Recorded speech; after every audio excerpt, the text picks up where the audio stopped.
What's up, students? My name's Eric. I'm one of the student pastors here. Just in the interest of us getting to know each other a little bit, I figured why not tell you one of the absolute worst things I've ever done in my entire life.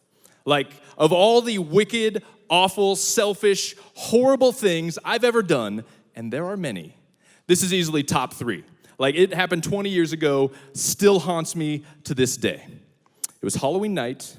I was 15 years old. And already, okay. Some buddies and I, 2 of my friends, we decided, okay, we're too old to trick or treat. Which, by the way, if you went trick or treating this year, congratulations. I'm glad you did that. It is what I wish we had done. But we decided, no, we're not trick or treating, and we didn't have like a party to go to, so we decided, let's just drive around and look for trouble, right? It's Halloween, night of mischief.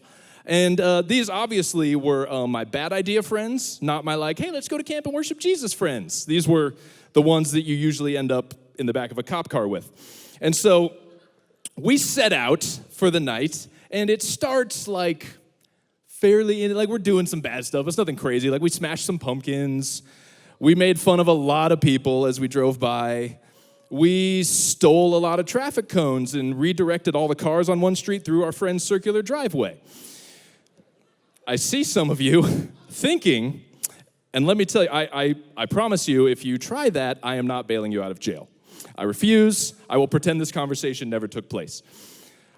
But as the night goes on, my buddy who's driving says, like, hey, we should get some candy. I'm like, okay, makes sense. We have a car. We have money. Like, go to Walmart, get some candy. It's like, no, we should steal some candy. Like, okay. Like, go to Walmart, steal some candy. Seems unnecessarily risky. He says, no, let's find some kids and steal their candy buckets. I can feel you pulling away right now. I get it. But here's what happened. Like in my head, in my brain and my soul said like, no, we're not gonna be those guys, right? We're not gonna ruin Halloween, one of the greatest nights of the kid year. We're not gonna traumatize children and steal their candy.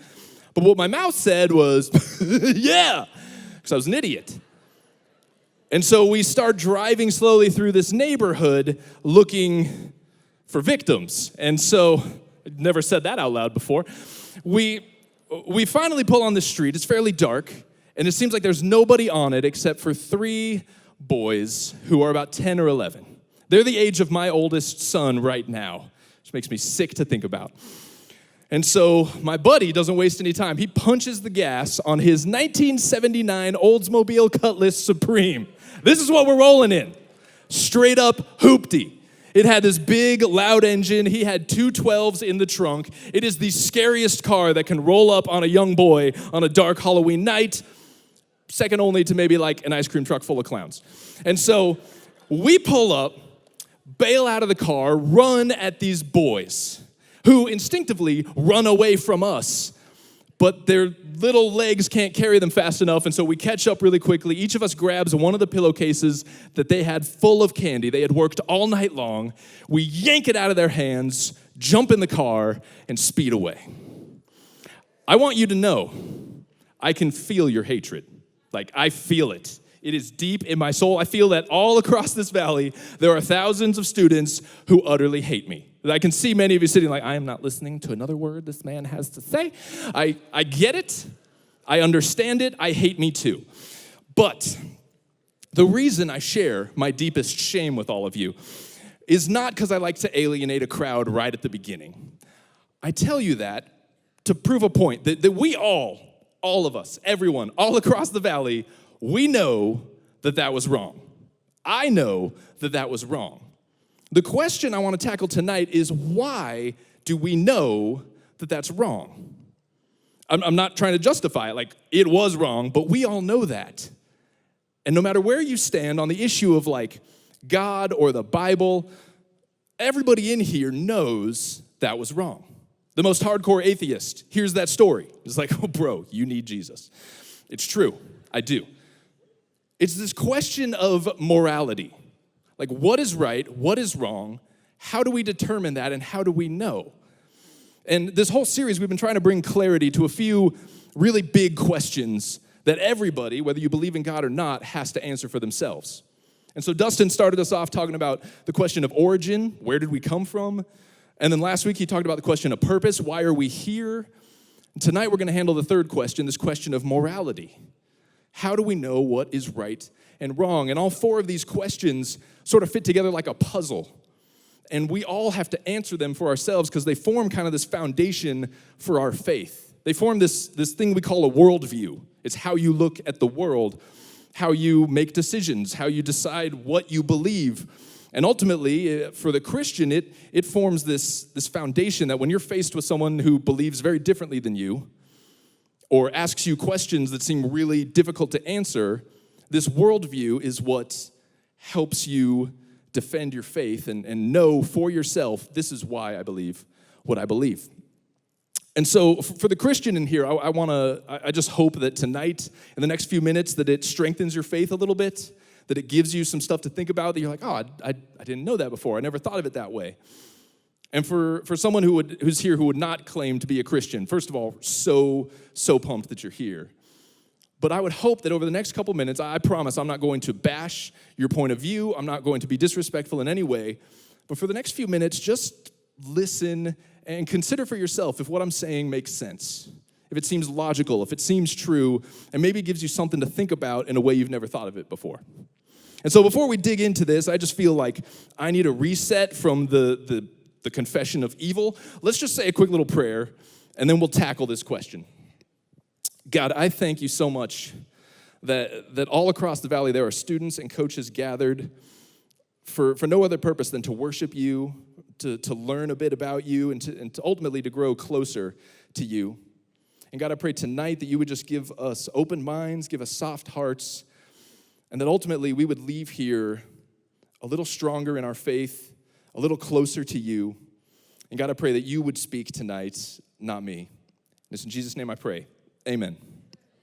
Okay, if you look across humanity, like all people groups, all different cultures, different periods in history, you will see that one, we are all moral creatures. Like, not that we are good, because inherently we're kind of not. That's why we steal candy from children. But we are creatures that think in terms of morality. We have this compass, this moral thing within us that thinks in terms of right and wrong. And what's interesting is that as you look across history and across people groups, you see, with a few outliers here, some real consistency in like the major points of what's right and wrong, right? Like, so there are some cultures, some like you could find like unique examples, but for the most part, you find that all people, whether they have a Bible or whether they were raised in like kind of a Christian environment or something totally different, there's this kind of universal code that starts to show itself. So like murder, pretty much everywhere, all the time, for everyone, considered wrong. But what about, even then, for sure. The human race has decided, murder, not a good idea. On the other hand, like helping the less fortunate, however you would define that, like helping someone who needs help, the right thing to do. You see this across humanity and across history, and so it begs the question, like, where does that come from? How is it that not only are human beings hardwired with a conscience, but they also have sort of this consistency to what they decide is right and wrong? Well, the Christian would argue that it comes back to that question of origin, that it's because God built that into us. That if you go back over these questions we've been answering, that, okay, God is a moral being, and he created us in his image, and part of that image is we have this sense of morality. And we get this idea is said explicitly in the book of Romans. Romans is a great book. It's in the New Testament, written by a guy named the Apostle Paul. He actually wrote a lot of the books in the New Testament, but Romans is like his master's thesis. Like, he just went all out and explained all these depths of who God is and who people are and how that all works together. And in Romans chapter 2, he's talking for a bit about the Jewish people. So people who, for hundreds and hundreds of years, grew up and generation after generation studied God's law. They studied the Old Testament. They knew what was right and wrong because God had told them, and it was written down, and that was how they formed their view of morality. And then he turns his attention to a different group of people called Gentiles, which is kind of a weird word that we don't really use all that much. But essentially, if you're ever reading the Bible and you see Gentiles, it's talking about anyone who's not Jewish. Okay, so it's spoken of like it's one group, but it's really a whole bunch of groups lumped into one group. And what he says is amazing. In Romans chapter 2, starting in verse 14, he says, even Gentiles who do not have God's written law show that they know his law when they instinctively obey it, even without having heard it.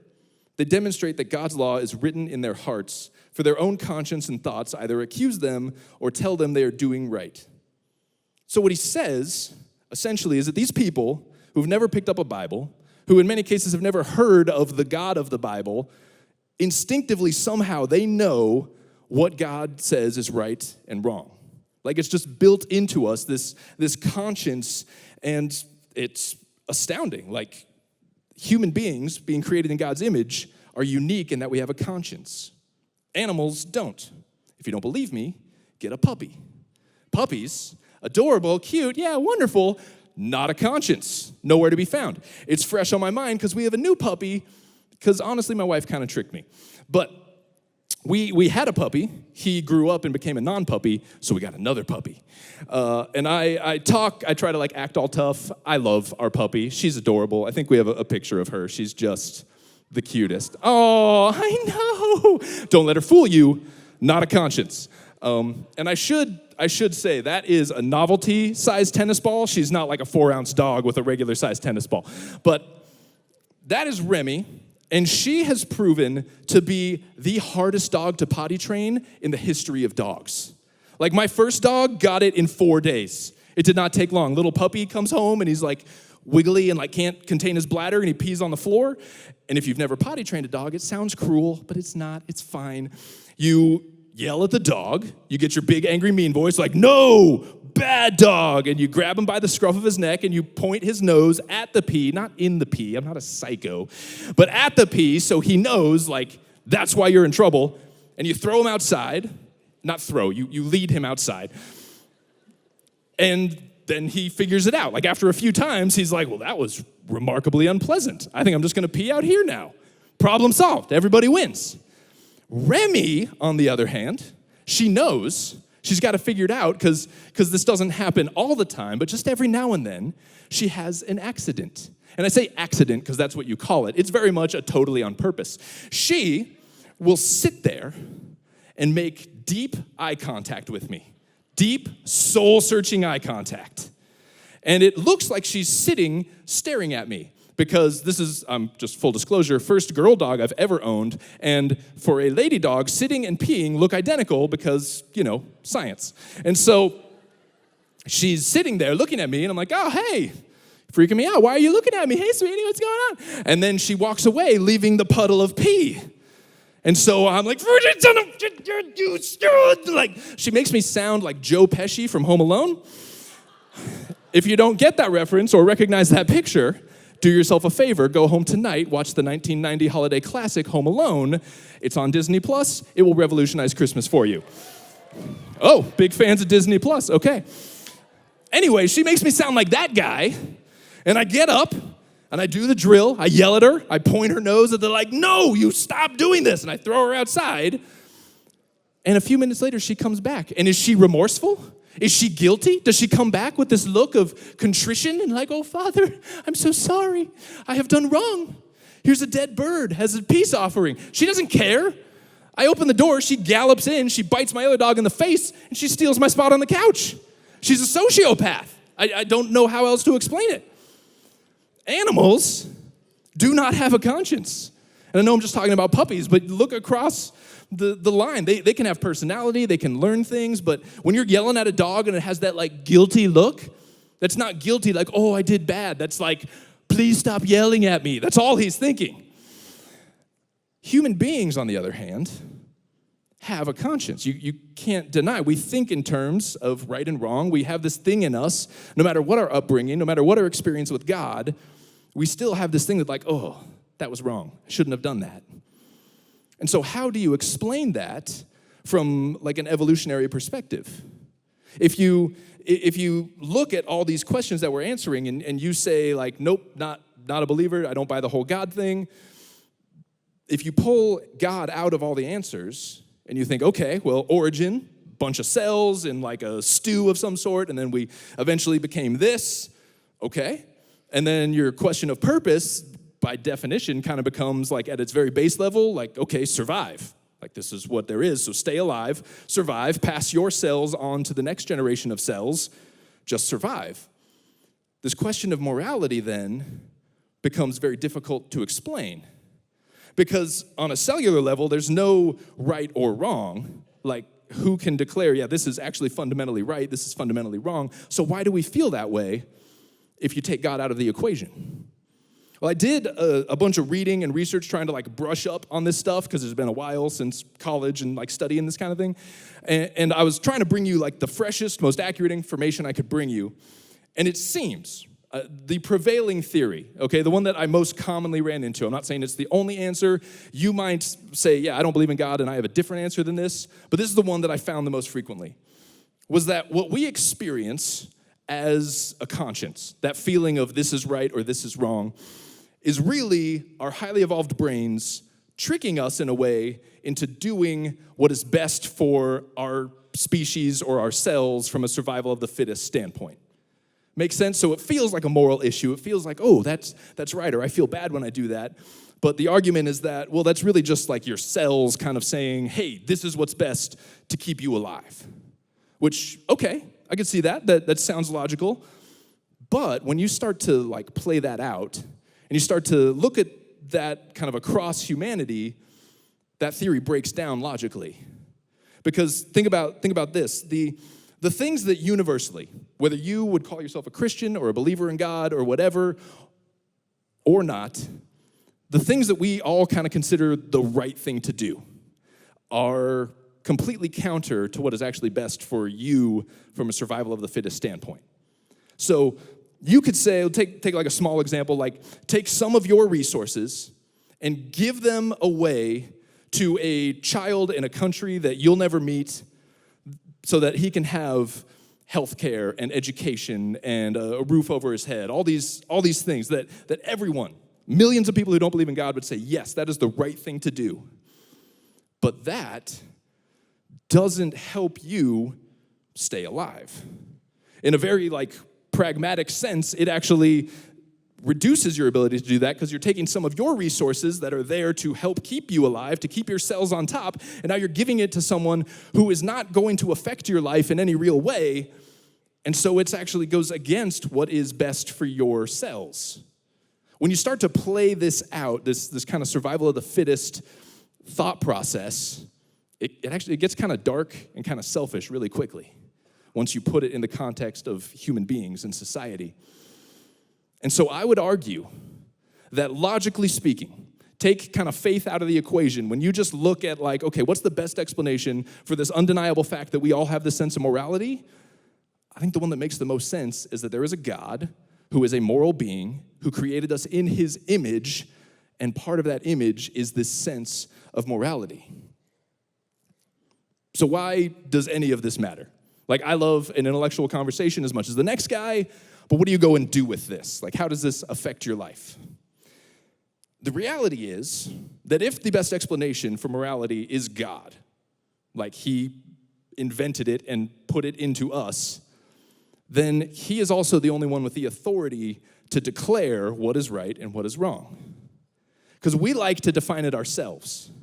We like to think no, I'll do me, you do you, as long as we're not hurting anybody, it's gonna be fine. But we don't have that authority. The simplest way I can put it is that if God is the source of morality, he gets to define morality.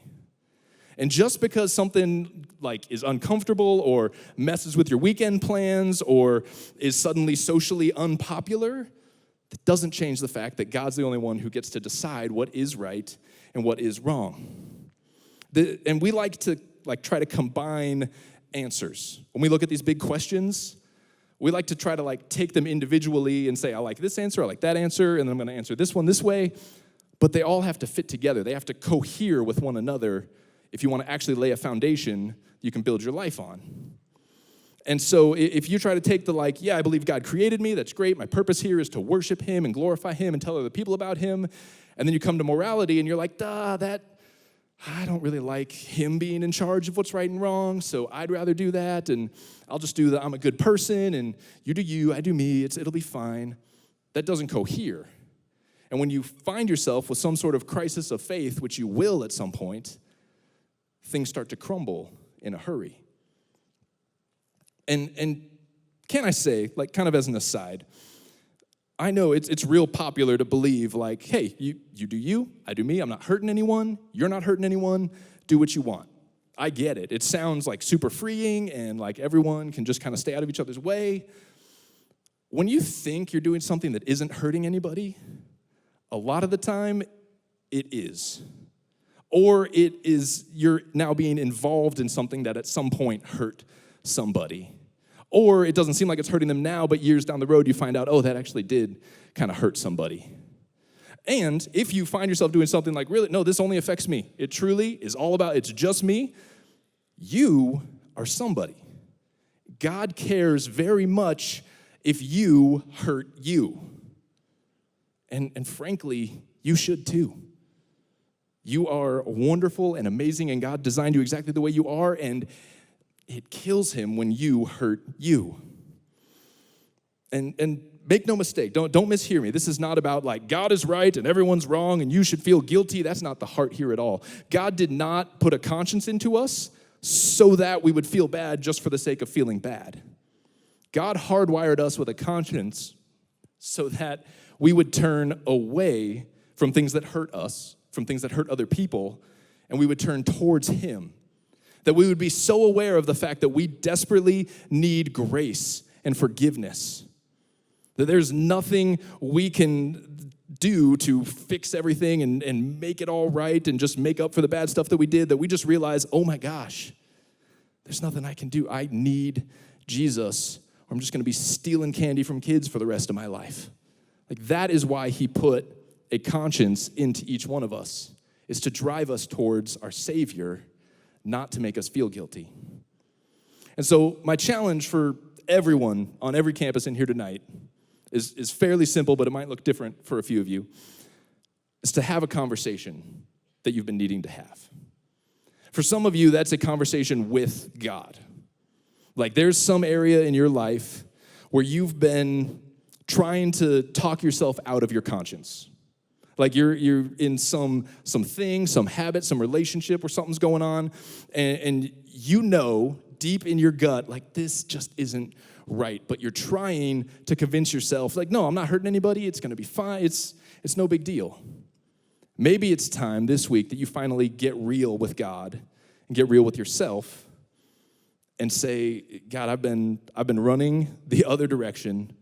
I've been messing this up. I've been trying to not listen to you. And I'm ready to finally just submit and just recognize that you are the only one who gets to decide what's right and wrong.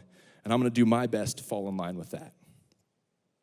For some of you, it's a different kind of conversation you need to have with someone in your life who's close to you. It might be someone who believes differently than you, that you've been thinking about, you've been praying for, but you've been so scared to start any sort of a conversation that has anything to do with faith.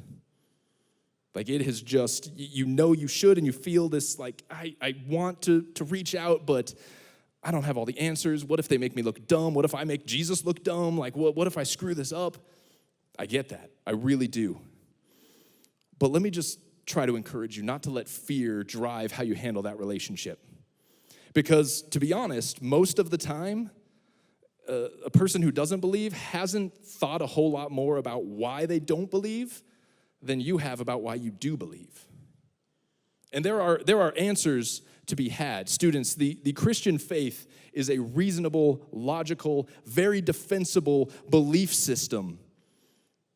But you have to find those answers. You have to think those through. So maybe if fear is holding you back, or this I don't know enough is holding you back, you start looking for some of those answers, but don't wait until you know everything to talk to your friend or your teammate or your family member. The conversation might start with inviting them back next week.